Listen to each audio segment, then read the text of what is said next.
தூத்துக்குடி விமான நிலையத்தில் எதிர்க்கட்சித் தலைவர் எடப்பாடி பழனிசாமி செய்தியாளர்கள் மத்தியில் பேசி வருகிறார். நேரடி காட்சிகளை பார்க்கலாம்.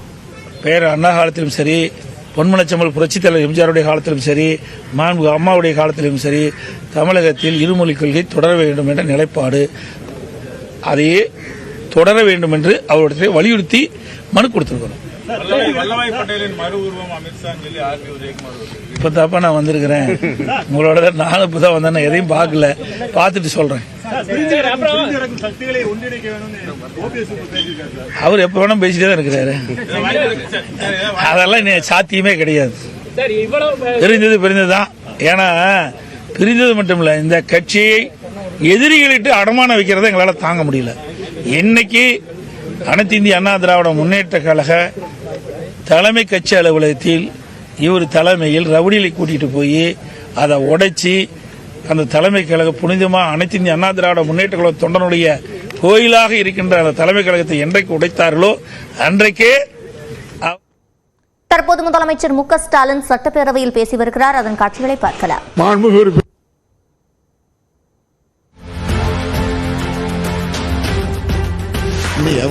தற்போது முதலமைச்சர் மு க ஸ்டாலின் சட்டப்பேரவையில் பேசி வருகிறார். இன்றைய தினம் சட்டப்பேரவை கூடியிருக்கக்கூடிய நிலையில் அது தொடர்பான காட்சிகளை விரைவில் நாம் பார்க்க இருக்கிறோம்.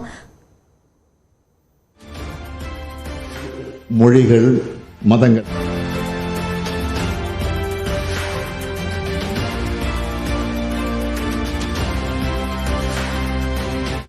தொடர்ந்து எதிர்க்கட்சித் தலைவர் எடப்பாடி பழனிசாமியின் செய்தியாளர் சந்திப்பை பார்க்கலாம். அவர்கிட்ட கேட்கின்ற கேள்விகளை எங்கிட்ட கேட்டா எப்படி தெரியும்? சமீப காலமாக ஏராளமான மீனவர்கள் இலங்கை அரசால் தாக்கப்படுறாங்க. இதெல்லாம் நீங்க மத்திய அரசு வலியுறுத்தினீங்களா? நாங்க எங்களுக்கு கொடுக்கப்பட்ட நேரத்தின் அடிப்படையில் நாங்க முக்கியமான நிகழ்வுகள் இதையெல்லாம் நாங்க சுட்டி காட்டினோம். அதே மாதிரி மீனவர்கள் இன்றைக்கு நேற்றைக்கு தொடர்ந்து தாக்கப்பட்டு வருகிறார்கள். அந்த மீனவர்களை காக்க வேண்டும், மீனவர்கள் எந்த விதத்திலும் பாதிக்கக்கூடாது என்று நாங்கள் ஆட்சியில் இருக்கின்ற போதும் சரி, அம்மா ஆட்சியில் இருக்கின்ற போதும் சரி தொடர்ந்து வலியுறுத்தி வருகின்றோம்.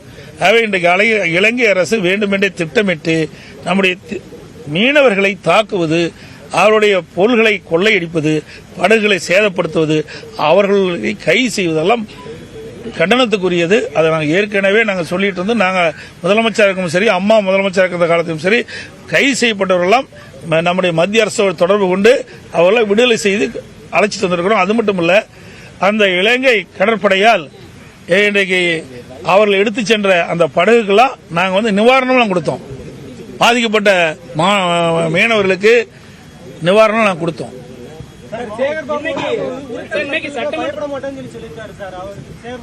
யாருக்கு உருட்ட மிரட்டல? எங்க உருட்ட மிரட்டல? நாங்க ஆட்சியிலே இருக்கிற உருட்ட மிரட்டல. ஆட்சிக்கு வந்தா உருட்ட மிரட்டல அப்ப பதில் சொன்னா சரியா இருக்கு. நாங்க ஆட்சியிலே இருக்கிறோம், எதிர்கட்சி தாங்க இருக்கிறோம். எதிர்கட்சியிலே உருட்டல் மிரட்டல் இருக்கு. இப்படி இருந்த ஆளுங்கட்சியானா என்ன ஆகுறது?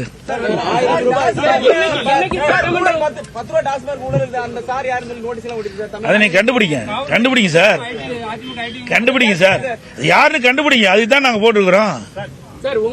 உங்க ஆட்சியில இருந்ததை விட இப்ப சட்டம் ஒழுங்கு சீராதான் இருக்குன்னு சொல்லி திமுக சொல்றாங்க. உங்க ஆட்சியில அதிகமான கொலைகள் நடந்தது. இது மனசாட்சி உள்ளபடி சொல்லுங்க பார்க்கலாம். நீங்க தானே பத்திரிகையாளர். தாங்க எங்களை பொறுத்த வரைக்கும் ஆளுங்கட்சி கிடையாது, நாங்க எதிர்கட்சி. ஊடகத்தில் வருகின்ற செய்தி, பத்திரிகையில் வருகின்ற செய்தியின் அடிப்படையில் தான் நாங்க கருத்தை தெரிவிக்கிறோம். அப்படின்னா உங்க பத்திரிகையில வர்ற செய்தியும் ஊடகத்தில் வர்ற செய்தியும் தவறா? நீங்க தானே பத்திரிகையில போடுறீங்க, இந்தந்த இடத்துல இன்றைக்கு பாதிக்கப்பட்டிருக்கிறாங்க, இந்த இடத்துல ரவுடிகள் வீதியில கத்தியோடு உலாவி வர்றாங்க, இந்த இடத்துல கொலை நடக்குது, இந்த இடத்துல பாலியல் வன்கொடுமைக்கு பாதிக்கப்பட்டிருக்காங்க அப்படின்ற செய்தி ஊடகத்தின் வாயிலாக, பத்திரிகையின் வாயிலாக வருது. அதன் அடிப்படையில் தான் நான் கருத்து தெரிவிச்சிட்டு இருக்கிறேன். நாங்களா எந்த கருத்தும் சொல்வதில்லை. நாட்டில் நடைபெறுகின்ற சம்பவங்களை நீங்க படம் பிடிச்சு உங்களுடைய தொலைக்காட்சி வாயிலாக காட்டுறீங்க, அதை நாங்க பிரதிபலிக்கிறோம். ஆமா, அதை நீங்க கண்டுபிடிங்க சார். அதெல்லாம் யாருன்னு உங்களுக்கு தெரியும். எங்களை ஏன் கேக்குறீங்க? எங்களை கேட்டு எங்கிட்ட பதில் வேணும் கேக்குறீங்க. நீங்களா கண்டுபிடிச்சு மக்கள்கிட்ட சொல்லுங்க.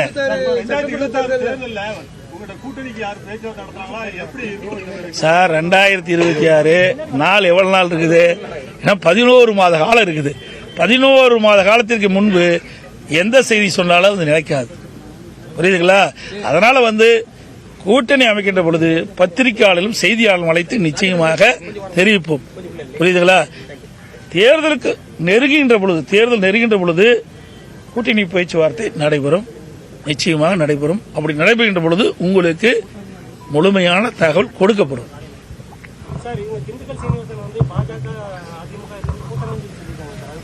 சார் யாரு அவருக்கு எப்படி தெரியும்? அவர் சட்டமன்றத்தில் அப்படி சொல்லியிருக்க மாட்டாங்கன்னா எனக்கு தெரியல. அவர் நாங்கள் கேட்டு தான் பார்க்கணும். அப்படியெல்லாம் இது வரைக்கும் இல்லை. அவர் ஏதோ ஒரு நீங்கள் ஏதாவது கமெண்ட்டுக்கு பண்ணி மைக்க போட்டு இடிக்கிறீங்களா மோஞ்சி முகத்தில், என்ன பண்ணுறது? அவர் அப்புறம் அந்த சிந்தனையில் ஏதாவது சொல்லியிருப்பாங்க. புரியுதா சார்? அதான் சொல்லணும். அனைத்து இந்திய அண்ணா திராவிட முன்னேற்ற கழக கட்சியை பொறுத்த வரைக்கும் திராவிட முன்னேற்ற கழகத்தை தவிர மற்ற எந்த கட்சியும் எங்களுக்கு எதிரி அல்ல. புரியுதுங்களா? அதனால தேர்தல் நேரத்தில் யாரெல்லாம் ஒத்த கருத்துடைய கட்சிகள் எங்களோடு இணைகின்றார்களோ அவரெல்லாம் சேர்த்திங்க. ஏங்க இப்ப தேர்தல் 11 மாசம் இருக்குதுங்க. ஆட்சி பிடிக்கணும்னா அப்புறம் எவ்வளவு இடம் பாத்துக்கல. ஆட்சிக்கு எவ்வளவு இடம் தேவை, அதுக்கு மேல் பல இடங்கள் அதிகமாக கிடைக்கும். திராவிட முன்னேற்ற கழகத்தில் அன்றாட சம்பவங்கள் தயவு செய்து பத்திரிகை ஊடகத்தில் போடுங்க.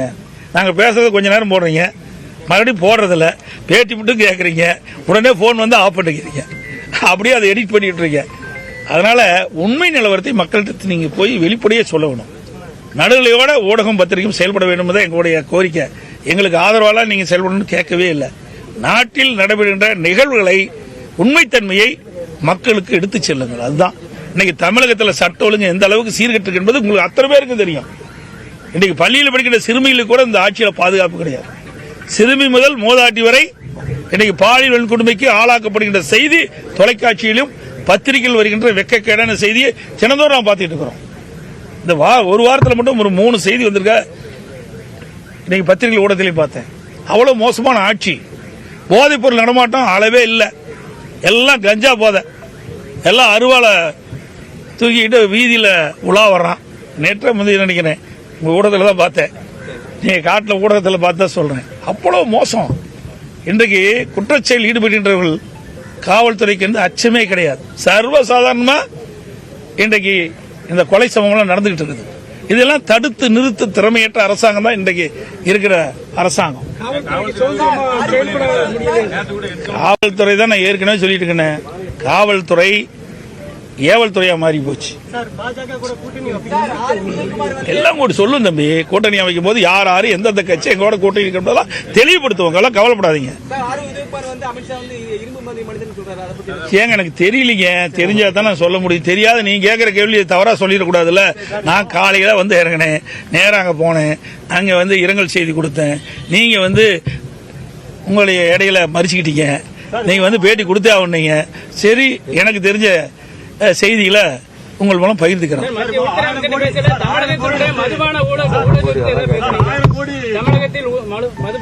ஏங்க மத்திய அரசின் கட்டுப்பாட்டில் தான் அமலாக்கத்துறை இருக்குது. அவர் தான் உங்கள் ஊடகத்தின் வாயிலாக பத்திரிகைகளில் செய்தி வெளியிட்டாங்க.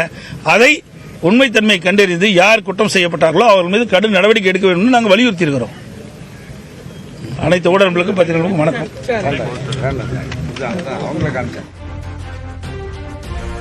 தற்போது செய்தியாளர்கள் மத்தியில் பேசிய எதிர்க்கட்சித் தலைவர் எடப்பாடி பழனிசாமி, ஓபிஎஸ் உடன் இணைவீர்களா என்ற கேள்விக்கு பிரிந்ததுதான் என கூறியிருக்கிறார்.